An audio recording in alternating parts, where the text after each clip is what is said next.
क्या लिखते हैं मास्टर महाशय? 21 फरवरी 1887 नरेंद्र गंगा स्नान कोरिया मठे फिरिलेन। नरेन ने गंगा स्नान किया और मठ में वापिस आया। हाथे भीजे कापड़ और गामछा, और हाथ में है गीला कपड़ा और गमछा यानी कि टोवेल। शारदा ए तो खण समझतो गाये माटी माखा। शारदा भविष्य के त्रिगुणातीतानंद जी, अब भविष्य के क्या, वर्तमान में तो विरजा होम हो चुका है, तो त्रिगुणातीतानंद जी शारदा महाराज अभी तक समस्त देह पे मिट्टी लगा करके राह देख रहे थे, अपेक्षा कर रहे थे।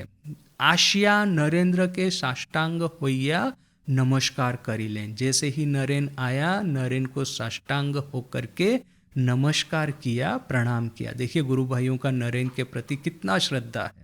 और ये देह पे मिट्टी लगा करके रहना, वो गंगा स्नान से पहले ये अपना वो देशी सोप, मानो ओरिजिनल सोप, आजकल तो ये सब साबुन हम इस्तेमाल करते हैं ना, वो ओरिजिनल साबुन है, तो एंटीसेप्टिक। तीनियों शिवरात्रि उपवास करिया छे। उन्होंने भी शिवरात्रि का उपवास किया है। गंगा स्नाने जाइबेन, गंगा स्नान के लिए जाएंगे। शारदा महाराज वो अभी तक पूरे देह पे मिट्टी लगा करके राह देख रहे थे, कब नरेन आए। जैसे ही नरेन आया, साष्टांग प्रणाम किया। उन्होंने भी उपवास करके रखा है और अभी वो खुद गंगा स्नान के लिए जाएंगे। नरेंद्र ठाकुर घरे गया, ठाकुर प्रणाम करिलेन ओ उपविष्ट होइया कियत काल ध्यान करिलेन। नरेन ठाकुर घर में गया और ठाकुर को प्रणाम किया और फिर बैठ करके उपविष्ट होकर के कुछ समय के लिए ध्यान किया। देखिए इन लोगों का पूजा वगैरह करना ठाकुर घर में जा कर के, वो भी तो एक देखने वाला होगा ना। मैंने एक स्मृति कथा पढ़ी है, मैं भूल गया किसने लिखी है, आई थिंक यतीश्वरानंद जी न कि ऐसे ही किसी ने लिखी है। साउथ इंडिया की बात है। शशि महाराज चेन्नई मठ चला रहे हैं, उस समय का मद्रास राजा महाराज आए हुए हैं। तो वैसे तो शशि महाराज अभी शायद दैनिक डेली पूजा नहीं करते होंगे चेन्नई में, वो तो फिर और किसी को दे दिया होगा, साधु ब्रह्मचारी को। किंतु अभी राजा महाराज आए हैं, तो शशि महाराज ने राजा महाराज को रिक्वेस्ट किया कि राजा आज तुम्हारे हाथ है, अब तुम्हारे अपने हाथों से तुम ठाकुर की पूजा करो। राजा महाराज तो ठाकुर के मानस पुत्र, तो मद्रास में ठाकुर की स्थापना हुई है, शशि महाराज ने की है। शशि महाराज नियमित पूजा भी करते हैं। किंतु ये गुरु भाइयों का देखिए कि इन लोगों के प्रति श्रद्धा कितनी है, जिनको कि ठाकुर लीडर बना करके गए थे। प्रथम लीडर तो थे स्वामी जी, और फिर स्वामी जी की महासमाधि के बाद में लीडर थे राजा महाराज, स्वामी ब्रह्मानंद। तो शशि महाराज राजा महाराज को रिक्वेस्ट करते हैं कि भाई तुम अपने हाथों से यहाँ पे ठाकुर की सेवा करो, तो पूजा करो, तो क्या है ना, जैसे कि ठाकुर जागृत हो जाएंगे। अभी ठाकुर तो जागृत है ही है, शशि महाराज ने स्थापित किया है, तो कोई प्रश्न ही नहीं है। किंतु फिर भी शशि महाराज की इच्छा थी। तो जिन्होंने ये रेमिनिसेंस लिखा है, मोस्ट प्रोबेबली यतीश्वरानंद जी की वैसा ही कोई था, मैंने फेमस साधु है अपने ऑर्डर के। तो वो जब ये बातें चल रही है दोनों की, तो बड़े खुश हो गए कि आज मुझे राजा महाराज की पूजा देखने का मौका मिलेगा। राजा महाराज ठाकुर के मानस पुत्र, वो तो ठाकुर की गोद में बैठ करके बच्चा जैसे माँ का स्तनपान करता है, इस तरह से वो ठाकुर का स्तनपान करते हैं। यानी कि ठाकुर और राजा महाराज इन दोनों इतने उच्च भाव में रहते थे कि वो हमारे जो जड़ बुद्धि के समझ के परे हैं। तो अभी यदि राजा महाराज ठाकुर की पूजा करेंगे, तो जो सुमधुर दृश्य का दर्शन करने का सौभाग्य गुरु भाइयों को मिला था, ठाकुर के शिष्यों को मिला था, वो आज मुझे भी मिलेगा, बोलकर कि ये महाराज जी वो भी ठाकुर घर में जाते पीछे पीछे। अनफॉर्चुनेटली वो लिखते हैं कि मैं इतना हताश हो गया जब ये शशि महाराज और राजा महाराज दोनों एक बार गर्भगृह में चले गए, फिर शशि महाराज ने गर्भगृह का दरवाजा बंद कर दिया, यानी कि बाहर से कोई भीतर न जा सके, ना ही किसी को दिख सके कि राजा महाराज कैसे पूजा करते हैं। तो यहाँ पे ये स्मृति कथा का तो अंत आ जाता है। किंतु देखिए कि हम अभी तो अनुमान करने के अलावा कोई उपाय नहीं है कि भीतर में क्या हुआ होगा, कि राजा महाराज है, ठाकुर है और शशि महाराज है, तो अनुमान ही करना है। किंतु देखिए यहाँ पे भी ये जो एक ही लाइन लिखी है मास्टर महाशय ने कि नरेन ठाकुर घर में जाकर, नरेन ने ठाकुर घर में जाकर के ठाकुर को प्रणाम किया और फिर उपविष्ट होकर के कुछ समय तक ध्यान किया। स्वामी जी ने ध्यान वहाँ बेलूर मठ में भी किया है, वही जो old shrine, famous old shrine.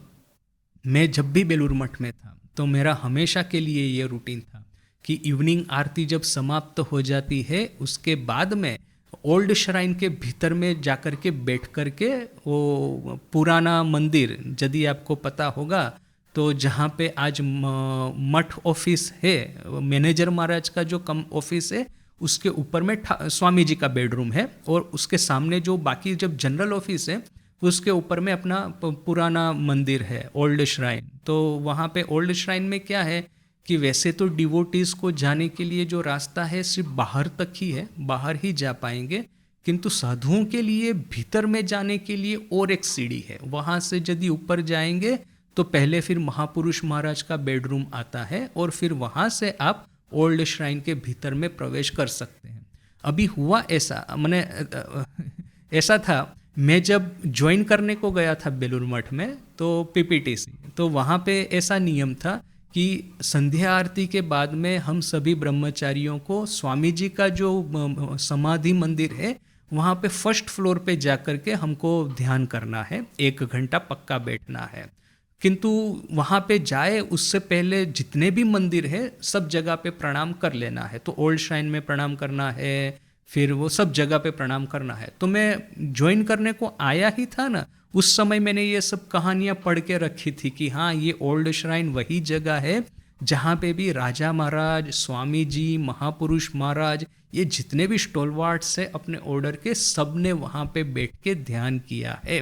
तो मैं बाहर से देखता था, हमको अंदर जाने का अनुमति था, अंदर जाके प्रणाम करते थे, किंतु बैठना वहाँ पे नहीं था। बैठना है वहाँ पे पक्का फिक्स जगह है, वो स्वामी जी का समाधि मंदिर का फर्स्ट फ्लोर जहाँ पे ओमकार मंदिर है, वहाँ पे ओमकार श्राइन है वहाँ पे। तो वो तो मेरा जब ज्वाइन करने को आया था तब की बात, तब मुझे लगता था यहाँ पे बैठ के ध्यान करने को मिले ओल्ड श्राइन में जहाँ पे स्वामी जी स्वयं बैठे थे तो कितना आनंद आएगा। किंतु वो तो हमारा फिक्स था कि ऐसा ही रूटीन फॉलो करना है, तो ठीक है चलो। फिर मैं जब ट्रेनिंग सेंटर में गया, ट्रेनिंग सेंटर में हमको 2 साल रहना है, वहाँ पे ऐसा नियम था कि संध्या आरती के बाद में ट्रेनिंग सेंटर में वापस आकर के वहाँ पे जो चैंटिंग हॉल है वहाँ पे जाकर के हमको ध्यान करना है। उस समय भी हमको वहाँ पे बैठने का परमिशन नहीं था। तो वो प्रणाम करते थे, किंतु प्रणाम करके सिर्फ सोचता ही था मैं कि यहाँ पे बैठने को मिलेगा तो कितना अच्छा होगा। किंतु मेरा जब पोस्टिंग हुआ बेलूर मठ में कंप्लीट वर्क्स के लिए, उस समय मुझे लगा कि ये गोल्डन चांस है, अभी मैं जाकर के ओल्ड श्राइन में बैठ कर के ध्यान कर सकता हूँ, अभी तो मुझे रोकने वाला कोई नहीं। किंतु क्या है, आपने यदि ओल्ड श्राइन देखा होगा, मुश्किल से I think 15 foot by 10 foot का साइज है, बहुत छोटा सा है। तो मैं उस समय इस इम्प्रेशन में था, बिल्कुल पहली बार मैं पोस्टिंग के बाद में जब गया था, कि यहाँ पे तो पता नहीं सब सीनियर साधु आकर के बैठते होंगे। वो तो मेरा तो अभी जस्ट संन्यास हुआ है, तो सीनियर साधुओं की जब जगह भी फिक्स होगी, मैं कहाँ पे बैठूंगा और मैं बैठ जाऊंगा, कोई आके उठाएगा, कहेगा अरे ये तो मेरी जगह है, तो फिर अच्छा नहीं लगेगा। तो मैं 2-3 दिन तो मैंने क्या किया, मैं बाहर बैठता था जहाँ पे सब डिवोटियों को बैठने की जगह है, वो बाहर बैठ करके मैं भीतर में देखता रहता था कि कौन सी जगह खाली होती है। पहले तो सब साधु आ जाएंगे, बैठ जाएंगे सीनियर साधु, फिर जो जगह खाली होगी वहाँ पे दूसरे दिन जाके मैं बैठूंगा। 1 सप्ताह ऑब्जर्व किया, देखा कोई आकर के बैठता नहीं है। मुश्किल से 1-2 साधु आएंगे, प्रणाम करेंगे, 2-3 मिनट बैठेंगे, चले जाएंगे।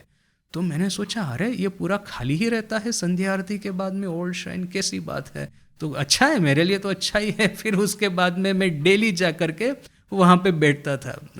रेयरली कोई आता था, दीप्ति महाराज बीच बीच में कभी कभी आते थे, तो उनको छोड़ करके और किसी को मुझे याद नहीं आ रहा है कि वहाँ पे बैठे हुए देखा मैंने।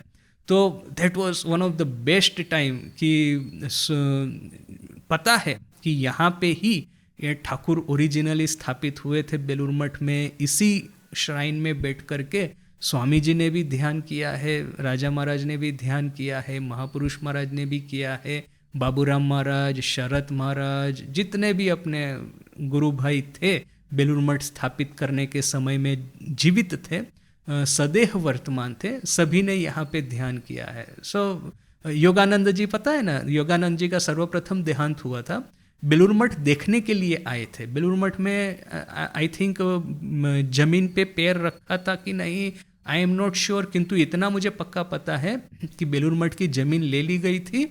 उद्बोधन में वो बीमार थे, नौका में बिठा करके उनको लाया गया था जमीन का दर्शन करवाने के लिए। तो माँ को भी इस तरह से, माँ ही है नीलांबर गार्डन में, तो माँ नीलांबर गार्डन में पहले भी शायद एक दो बार आई है।